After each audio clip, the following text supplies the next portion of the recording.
Voilà. Éric Bardot, tu es pédopsychiatre et tu es une des personnes qui représente au mieux en la France tout ce qui sont les thérapies brèves, l'hypnose, et tu as d'ailleurs développé ta propre méthode qui s'appelle HTSMA.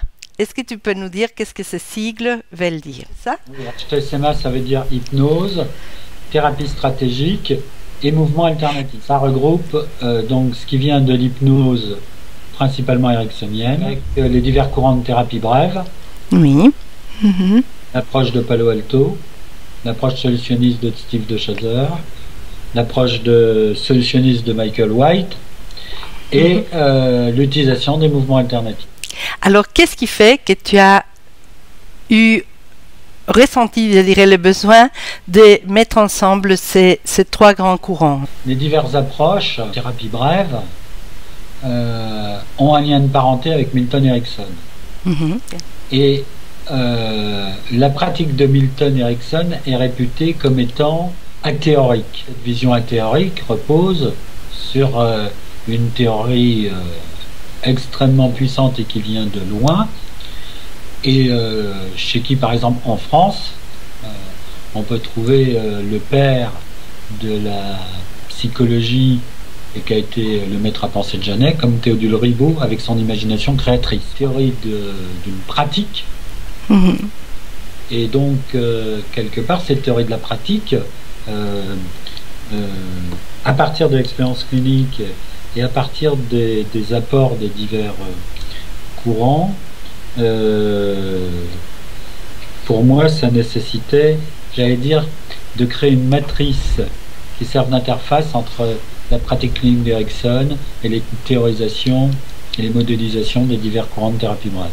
Deuxième chose très importante, c'est que les modélisations des divers courants de thérapie brève ont valorisé, ont mis entre parenthèses le corps. Oui. Et que l'HTSMA a introduit de pouvoir passer par le corps. La conférence que tu es en train d'organiser cette année s'appelle Imaginaire, Trans et Résilience. Oui.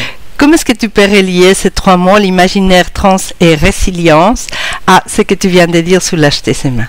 Le point commun entre ces trois points, entre ces trois concepts, excuse-moi, c'est d'abord qu'ils ont un statut difficile dans notre culture. Ils sont compliqués. La deuxième chose, c'est que ce soit d'ailleurs le rapport entre le rapport de la transe avec la conscience, que ce soit le rapport de l'imaginaire avec la raison, que ce soit le rapport de la résilience avec la victimisation et la question de la performance. En même temps, ces trois concepts me semblent absolument essentiels à définir en termes de processus, de dynamique relationnelle. Notre imaginaire nous sert à nous projeter dans le futur et donc est indispensable à l'anticipation. La transe nous permet d'inverser le mode de relation qui est de ne plus être dans le contrôle sur les choses, mais d'accueillir ce que les choses peuvent avoir comme lien avec nous, les êtres et l'environnement. Et la troisième chose, c'est que le processus de résilience va être d'autant plus peu s'exprimer. D'accord. Si je leur dis simplement, imaginaire, la trans et la résilience, d'abord exprime trois processus. Le premier processus, l'imaginaire, c'est la capacité à imager, est nécessaire pour nous permettre de nous projeter, c'est-à-dire pour anticiper, c'est-à-dire pour s'imaginer un futur. La transe, dans son utilisation,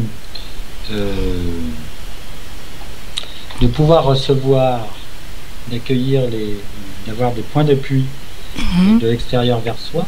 Si je prends une petite histoire, c'est l'expérience d'Erickson qui, descendant alors qu'il était encore paralysé, le Mississippi en canoë, s'asseyait le soir à côté et quelqu'un venait vers lui pour l'aider à sortir son canoë.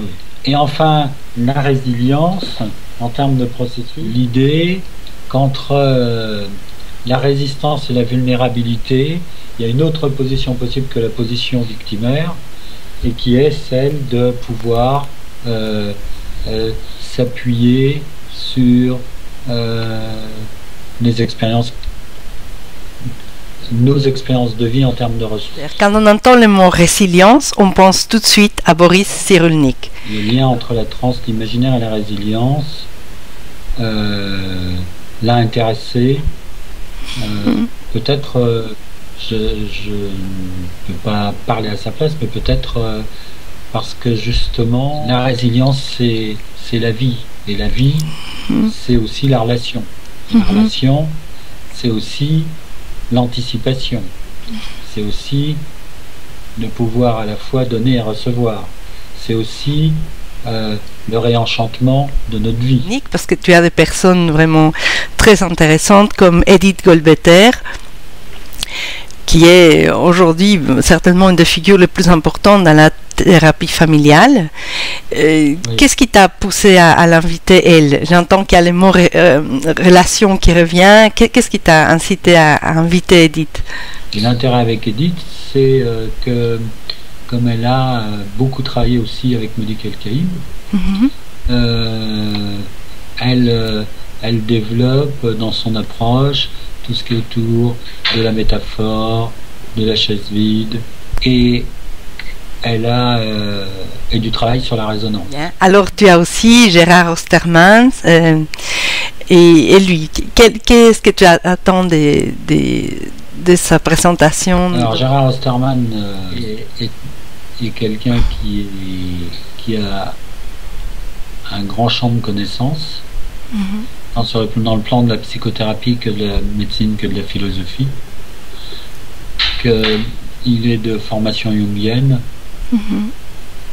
et qu'il m'a semblé intéressant par sa présence qu'il nous présente, comme il va le faire à travers sa communication, les rapports entre imagination, imaginaire et imaginal. Alors, il y a aussi Julien Bedbès que tu as invité, qui va travailler avec Catherine Pénard-Perron, qui, eux, ils travaillent dans la thérapie narrative.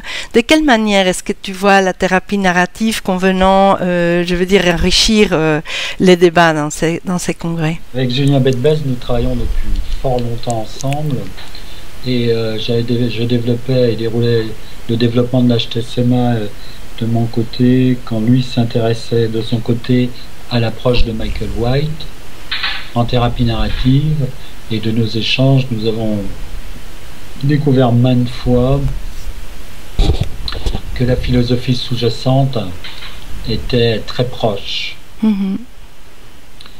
Et voilà, l'enrichissement de l'approche narrative est un enrichissement sur le questionnement, et particulièrement sur la mobilisation, le travail sur les intentions et sur le sens.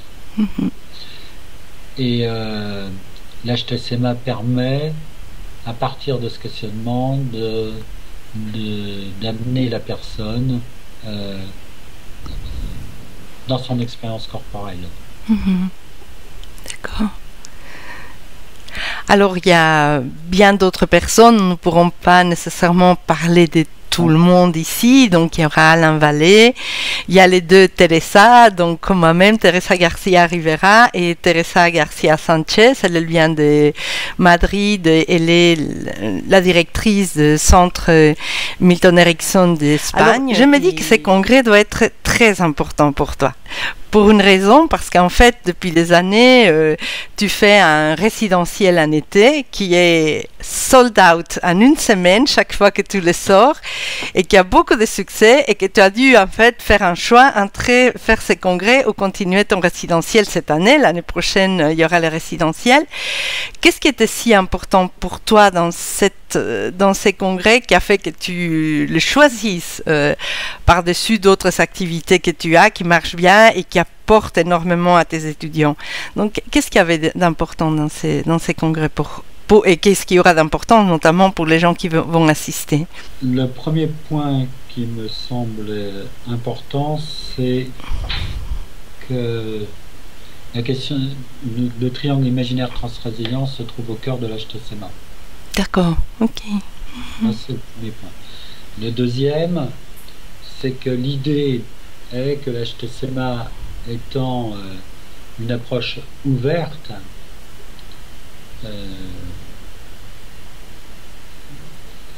elle ne peut s'enrichir que des apports dans un jeu relationnel entre ce qui vient d'autres approches et l'HTSMA. Puis le troisième, le congrès est aussi une manière justement, à travers ces rencontres, de pouvoir amener des gens qui ne se seraient pas rencontrés autrement à se rencontrer. Dans le domaine des gens, dans le domaine de la philosophie, de la thérapie, voilà. Et enfin, c'est une belle aventure. Ça donne du sens, c'est ça? Et mon idée, c'est à partir de ce premier congrès, de continuer à traiter des thèmes qui permettent justement à des professionnels qui viennent de champs différents, la thérapie, la philosophie, les neurosciences, l'éthologie et d'autres probablement par la suite, à pouvoir tisser des liens et à pouvoir nourrir la réflexion, à la fois sur la question du sens, à la fois sur la question de la pratique. En tout cas, c'est vrai que je suis une vraie fan des HTSMA, comme tu le sais bien, et que si je t'ai demandé d'avoir cet échange, c'est parce que véritablement, je trouve que c'est aujourd'hui un modèle qui amène énormément de richesses à beaucoup de niveaux, beaucoup de rigueur et une grande efficacité. Donc voilà, je me réjouis d'être avec vous tous. Vraiment, je pense que ça va être un grand moment de rencontre. Et ce qui est intéressant, c'est que quand on retrouve les gens qui sont autour de toi et autour de ton modèle, on rencontre, comme tu dis, des personnes qui s'intéressent à la philosophie, des personnes qui s'intéressent à l'hypnose, des personnes qui s'intéressent aux thérapies, bref, systémiques, stratégiques, solutionnistes, Palo Alto, et des mouvements alternatifs dont tu en as véritablement tiré grande partie pour aider les gens à travers l'HTSMA. Bah, voilà, merci beaucoup Eric de cet entretien. Merci.